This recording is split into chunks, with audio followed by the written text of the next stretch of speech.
नमस्कार साथियों, मैं प्रशांत बौद्ध। साथियों, आपके सामने एक घटना जो है वो आ चुकी होगी कि किस तरीके से हाथरस में जो है एक दर्दनाक घटना घटित हुई है। एक बाबा के कार्यक्रम के बाद में जब लोगों में भगदड़ मच गई तो उस भगदड़ मचने से 120 लोगों की जो है वो मृत्यु हो गई। अब ये घटना जो है बहुत दुखदाई है। कितने लोगों ने अपनी माँ को खोया होगा, कितने लोगों ने अपनी बहन को, कितने लोगों ने अपने पिता को, भाई को, और ना जाने किस किस परिस्थिति में वो लोग आज होंगे। अब ये घटना दुखदाई तो है ही,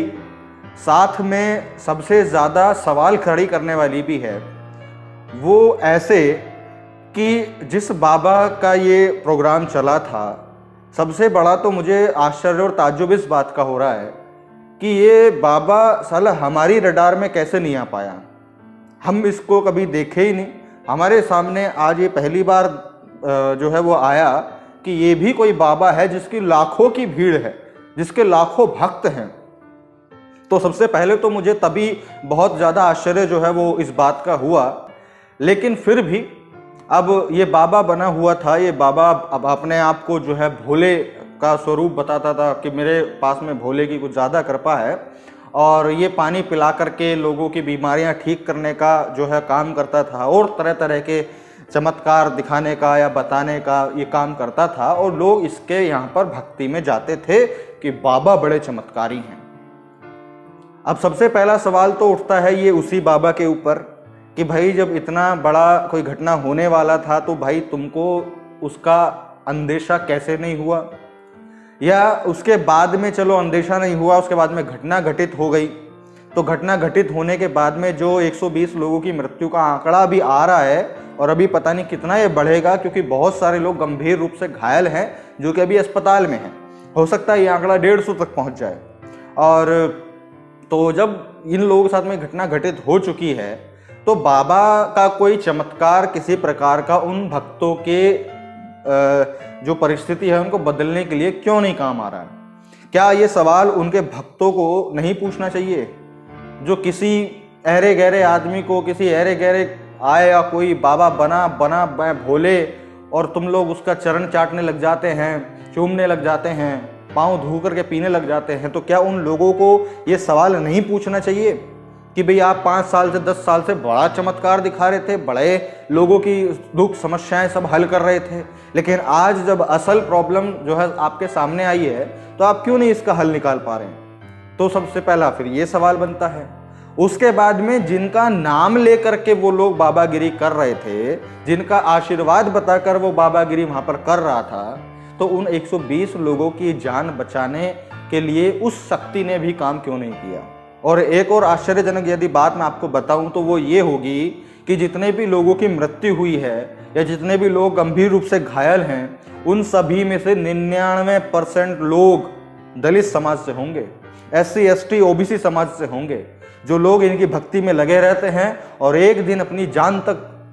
गंवा जो है उनके पीछे बैठते हैं। ये बिल्कुल सिंपल ऐसा है कि जैसे कोई डॉक्टर है, कोई डॉक्टर आपकी किसी बीमारी के लिए दवाई दे रहा है, वो आपको 1 हफ्ते की दवाई खिला दिया, आपका वो मर्ज ठीक नहीं हो रहा, आपको 2 हफ्ते का खिलाया, 3 हफ्ते का खिलाया, 4 हफ्ते खिलाया, बोलेगा हाँ ठीक हो जाएगा, 5वें हफ्ते खिलाया, 6ठे हफ्ते खिलाया, 2 महीना खिला दिया, तो आप सवाल करेंगे ना कि भाई इतनी दवाई खाए जा रहे हैं, इतना पैसा हम लगाए जा रहे हैं, तो भाई बीमारी ठीक क्यों नहीं हो रही है? और जब बार बार ऐसा चलता रहेगा और 2 महीने के बाद, 6 महीने बाद या 8 महीने बाद आप सिर्फ उससे सवाल नहीं करोगे, आप उसका कॉलर पकड़ के उसको बोलोगे कि तेरा 8 महीने से हम ड्रामा देख रहे हैं, 8 महीने से हम पैसा भर रहे हैं, 8 महीने से बराबर टाइम पे दवाई खा रहे हैं, जिस तरीके से बता रहा है उस तरीके से खा रहे हैं, तो फिर हम क्यों ठीक नहीं हो रहे हैं? आप 8वें महीने जो है ना उसको डांटोगे, सवाल पूछोगे, पीट भी सकते हो, और हो सकता है आप कानूनन उसको जो है पंजे में डाल सकते हो कि भैया मेरे को इस तरीके से जो है बहला फुसला करके इतने महीनों से मेरे से पैसे ऐंठे जा रहा है और मेरे को झूठा जो है ये विश्वास दिलाया जा रहा था। तो जब आप इस तरीके से कर सकते हैं, करते भी हैं, तो आप इन बाबा लोगों के लिए, या जो भगवान हैं, या जो ईश्वरीय शक्तियां हैं, या जो कथा कहानियां हैं, आप इनके लेकर के ये अपना दिमाग में क्यों नहीं लाते हैं कि भाई किसी ब्राह्मण ने, किसी पंडित ने आपको बताया कि आप फला फला भगवान की फला फला तरीके से जो है यदि भक्ति भावना करते हैं, रखते हैं, तो आपके जीवन में ये चीज़ तो आ ही नहीं सकती, और आपके जीवन में बार बार आ रही है, तो आप क्यों नहीं सवाल करते? कि भैया मेरे जीवन में क्यों दुख आ रहा है, मेरे जीवन में ये प्रॉब्लम क्यों आ रही है, जबकि मैं तो अच्छे से भक्ति भाव कर रहा हूँ। आप ये सवाल बाबाओं से क्यों नहीं करते? जो बाबा लोग आप लोगों को कर्जा उतारने के उपाय बताते हैं, धन घर में लाने का उपाय बताते हैं, धन बचा करके रखने का उपाय बताते हैं कि धागा बांधो, ये बांधो, वो करो, ये करो, उसको करने के बाद भी यदि आपका कर्जा नहीं उतरता है तो क्यों नहीं आप उससे सवाल करते हैं? आपको कॉलर पकड़ के जो है सवाल करना पड़ेगा कि तूने तो ऐसा बोला था और इतने बड़े मंच से बोला था और भगवा चोला ओढ़ करके बोला था, धर्म का सहारा लेकर के बोला था, भगवान के आशीर्वाद से बोला था, तो मेरा कर्जा क्यों नहीं उतरा? जब तक इस प्रकार के लोगों में क्षमता शक्ति नहीं आएगी तब तक उन लोगों का उद्धार होने वाला नहीं है। आज वहां मरे हैं, कल कहीं और मरेंगे, परसों कहीं और मरेंगे और ऐसे मरते रहेंगे, लेकिन उद्धार उनका जो है नहीं होने वाला है। बस मैं लास्ट में एक छोटी सी बात कहूंगा कि आपको समय रहते बदलना पड़ेगा, और यदि आप समय रहते नहीं बदले तो समय जो है वो आपको बदलेगा, और जब समय बदलेगा ना तो वो बहुत भारी नुकसान करके बदलता है।